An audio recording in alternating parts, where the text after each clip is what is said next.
The core arrived in March 2003 carrying an $85 million budget, an Oscar winner, and a premise that scientists voted the worst in science fiction history. Sir, please read this. What's it about? It's the end of the world. Today we're counting down 15 facts about the core. Stick around for number 1, because the screenwriter spent 3 years fighting to keep dinosaurs out of his own movie, and what the studio wanted instead is almost as bad. 15. 3 different studios were racing to make the same film. The core did not arrive in a vacuum. When development began in the late 1990s under producer David Foster at Paramount Pictures, it was one of 3 separate journey to the center of the Earth-inspired projects competing for production slots simultaneously. 20th Century Fox was developing something called Inner Earth. Walt Disney Pictures was working on a straight adaptation of the Jules Verne novel. 3 major studios, 3 different takes on the same basic concept, all moving through development at roughly the same time. Paramount got there first. Director Peter Hyams was initially announced as being in final negotiations before John Amiel signed on to direct in September 2001. Aaron Eckhart came aboard that same month, with Hilary Swank joining in October. The studio that beat its 2 competitors to the screen produced a film that lost money, got voted the worst science fiction film by scientists, and spawned a cult following that refuses to let it die. 14. September 11th rewrote the opening sequence. The original plan for the space shuttle crash landing that opens the core was specific and spectacular. The shuttle Endeavour was scripted to make an emergency approach to Los Angeles International Airport, losing control and eventually coming to a stop on the beaches near LAX. A striking visual, a spacecraft sliding to a halt on a California beach. Then the September 11th attacks happened. The production was not allowed to film at LAX. The security environment around major American transportation infrastructure had fundamentally changed overnight, and filming a disaster sequence at one of the country's busiest airports was no longer a possibility under any circumstances. The script was rewritten. The shuttle lands in the Los Angeles River instead. A less visually dramatic choice made not for creative reasons, but because the world had changed between the time the scene was written and the time cameras were ready to roll. 13. The peach was actually a painted apple. One of the core's most memorable classroom moments involves Aaron Eckhart's character using a peach to demonstrate the layered structure of the Earth: skin for the crust, flesh for the mantle, pit for the core. The inner core and the outer core. A clean, elegant piece of visual teaching that grounds the film's premise in something physically tangible. There was one problem. None of the peaches brought to the set on the day of filming were suitable for the shot. The production needed a peach that looked right on camera, held up under lights and photographed cleanly. What arrived didn't meet that standard. The solution was straightforward and slightly absurd. An apple was painted to look like a peach, and a peach pit was inserted into its center. The scene that audiences remember as a satisfying piece of scientific explanation was built around a piece of fruit pretending to be a different piece of fruit. The core explained Earth's layers using a prop that was lying about its own identity. 12 scientists voted it the worst science fiction film ever made. In a poll of hundreds of scientists specifically about bad science in science fiction films, the core won. Not honorably mentioned, not runner-up. It took the top spot as the science fiction film with the worst scientific accuracy in cinema history, beating out decades of competition from films that had never pretended to take science seriously. The Guardian ran coverage of the poll in 2010. As part of a broader discussion about Hollywood's relationship with scientific accuracy, Professor Sidney Perkowitz of Emory University, who had proposed formal guidelines to limit bad science in studio films, singled out The Core as the clearest example of a film that failed audiences by ignoring the rules it had implicitly agreed to follow. The University of British Columbia took a more productive approach. An Earth and Ocean Science course there adopted The Core as a teaching tool, showing it to students to demonstrate exactly what the science should have been. It became required viewing as a cautionary document. 11, the screenwriter spent 3 years fighting The studio John Rogers co-wrote the screenplay for The Core and spent approximately 3 years of development fighting to keep the film scientifically coherent by Hollywood standards, which is a low bar that still required a sustained battle. The studio pitched ideas Rogers found catastrophic. He later wrote publicly that the 3 years were spent getting rid of dinosaurs, magma walks in spacesuits, what he called bullshit, sci-crap explanations for the Earth's crisis, and a windshield for the ship Virgil. A windshield. The executives wanted to add a windshield to a vehicle drilling through molten rock thousands of miles underground. Rogers argued against every proposed addition that would have pushed the film further from plausibility. He lost some fights and won others. In a public post responding to a negative review before the film's release, he explained that the science in the finished film was as close to accurate as 3 years of studio development had allowed him to get. He then noted that screenwriting pays well and that the money was not for writing. 10. The villain's weapon had Nazi roots. Project Destiny, the Deep Earth Seismic Trigger Initiative, is the classified weapon that accidentally caused the Earth's core to stop rotating, setting the entire plot in motion. It's presented in the film as a contemporary American military program that got out of hand. The screenwriter had other ideas about its origins. John Rogers stated publicly that Destiny's conceptual roots were drawn from research conducted by Nazi scientists during World War II.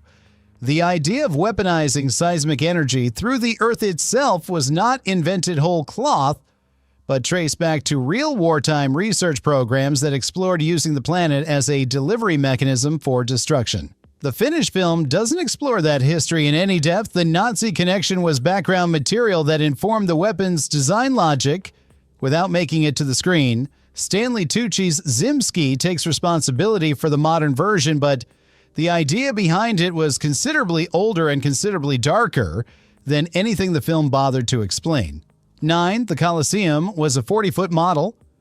The sequence where solar radiation destroys the Colosseum in Rome is one of the Core's most visually memorable disaster set pieces, a landmark of human civilization collapsing under forces from beyond the atmosphere.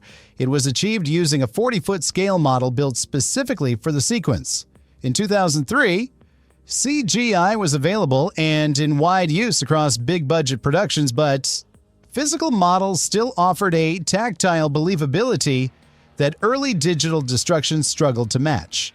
The model was constructed in enough detail that the collapsed sections look genuinely like ancient stone under stress rather than a digital approximation of it. The Core used a combination of practical model work and digital effects throughout its destruction sequences. The GOD sequence, the Golden Gate Bridge destruction, and the Roman landmark collapse all relied on different techniques depending on what would hold up best on screen.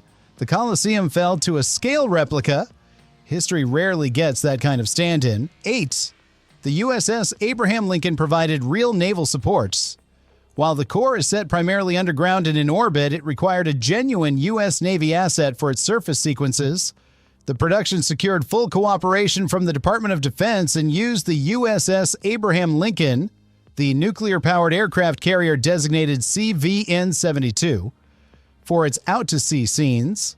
The Navy's involvement brought the same condition it always attaches to film productions. The schedule was not Hollywood's to control. Operational readiness took priority. The carrier and its crew appear in sequences that ground the film's surface-level military response in something physically real, giving the rescue mission sequences an authenticity that the film's underground CGI environments could not provide. It was one of the few elements of the Core that critics and audiences did not question. A film destroyed for its scientific inaccuracies had gotten the aircraft carrier right because an actual aircraft carrier was in the shot. 7. Hilary Swank signed on 1 month after Aaron Eckhart. The casting of the Core unfolded with a specificity that the finished film's critical reception tends to obscure. Aaron Eckhart was announced as the lead in September 2001. The same month, John Emile signed as director. Hilary Swank joined in October. Swank came aboard less than a year after winning her first Academy Award for Boys Don't Cry and was actively building a transition into bigger commercial projects. The Core was part of that attempt. Her character, Major Rebecca Childs, was written as the film's most technically competent person in the room, the astronaut who could land a crippled space shuttle in a river and keep functioning under impossible pressure. Swank played it with more composure than most critics gave her credit for. The ensemble around her was strong enough on paper, Delroy Lindo, Stanley Tucci, Bruce Greenwood, Alfred Woodard, that the film should have been better than it was. The cast wasn't the problem, the physics were. 6. Unobtainium was already a real term before the film used it. When Delroy Lindo's character introduces the miracle metal that allows the Virgil to survive conditions at the center of the Earth, he explains that its real name is 36 syllables long, so he just calls it Unobtainium. The film presents this as a winking joke, a knowing nod to the impossibility of what it's asking audiences to accept. What the film doesn't explain is that unobtainium was already a genuine term in science fiction circles and among some engineering communities long before the core arrived. It had been used informally for decades to describe any material that a given task theoretically required, but that didn't actually exist. Too rare, undiscovered, or physically impossible to manufacture. The core didn't invent the word, it inherited it from a long tradition of speculative shorthand, and then put it in the mouth of a character who treats it like his own invention. 7 years later, Avatar used the same word for the same purpose to considerably more box office success. 5. The film lost $11 million before overseas revenue. The core cost $85 million to produce and grossed $31.1 million in North American theaters. Before a single overseas ticket was sold, the film was already $54 million in the hole on domestic performance alone. The worldwide total eventually reached $74.1 million, a number that sounds more functional until it's placed against the $85 million production budget, which doesn't include the marketing and distribution costs that typically add tens of millions more to what a studio needs before breaking even. The core lost money on every market it entered, just at different speeds. Paramount absorbed the loss and moved on. The film that had beaten 2 other studios to the screen with the same concept earned less than Armageddon made in its opening weekend 5 years earlier. A movie about saving the planet from the inside couldn't save itself from the outside. 4. Dustin Hoffman led a campaign against it 6 years later. In 2009, 6 years after the core opened and closed, Dustin Hoffman was actively working to prevent films like it from being made again. Hoffman had joined the advisory board of the Science and Entertainment Exchange, an initiative of the United States National Academy of Sciences designed to foster collaboration between scientists and Hollywood productions, and was publicly leading a campaign to get more accurate science into science fiction films. The Core was the film most frequently cited in discussions about why the initiative was necessary, a movie that the scientific community had already voted the worst science fiction film in history was still being used in 2009 as the defining example of what happens when studios reject scientific input in favor of audience-friendly impossibility. The film that screenwriter John Rogers had spent 3 years trying to make more accurate became the benchmark for inaccuracy. 3 years of fighting was not quite enough. 3. A university uses it to teach students what's wrong with it. The University of British Columbia runs an Earth and Ocean Science course, EOSC 310, that shows the core to students as part of its curriculum, not as an example of accurate science.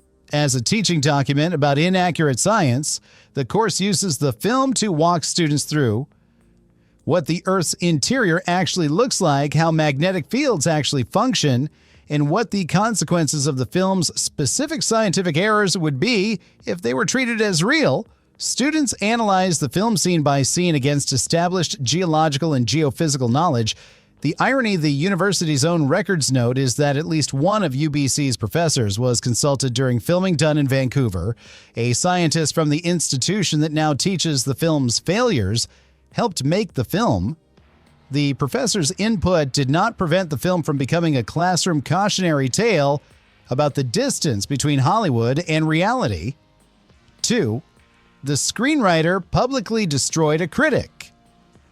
Before the film even opened, about a month before the core was released in March 2003, a highly critical early review appeared on Ain't It Cool News. Screenwriter John Rogers read it and responded publicly, His response, posted online and widely circulated, was detailed, specific, and did not extend any goodwill to the reviewers. He walked through the film's science point by point, citing research on Earth's core behavior, the physics of underground drilling, and the real-world history of tectonic weapons research. He explained the Destiny weapon's Nazi research origins. He noted that 3 years of development had been spent removing the studio's worst ideas from the scripts. And he closed with his observation that screenwriting pays well, and that the compensation exists not for the writing itself, but for the experience of not assaulting people during the development process. The review that provoked him ran before audiences had seen the film. His response became more widely read than the review. One, executives wanted to add a windshield to a ship drilling through molten rock. The single most revealing detail about the core's development is not the dinosaurs.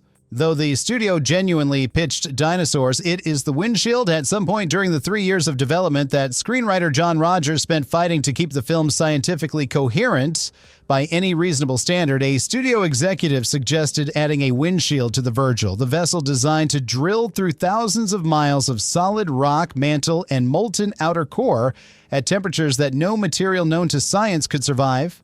A windshield, so the crew could see out. The suggestion was made without apparent irony. Rogers fought it. He won that particular battle, though he lost others. The film that ended up on screen with its unobtainium hull and its nuclear payload and its geode the size of New York was the scientifically restrained version. The version the executives wanted had a windshield on a ship going to the center of the Earth. Some ideas are too bad even for a movie scientist voted the worst ever made. A film that lost to its own premise got voted the worst science fiction ever by actual scientists and is still being shown in university classrooms 20 years later. Just not the way anyone intended. Which fact hit hardest? Drop it in the comments. Subscribe for more deep dives into the films that swung for the impossible and missed. Until next time.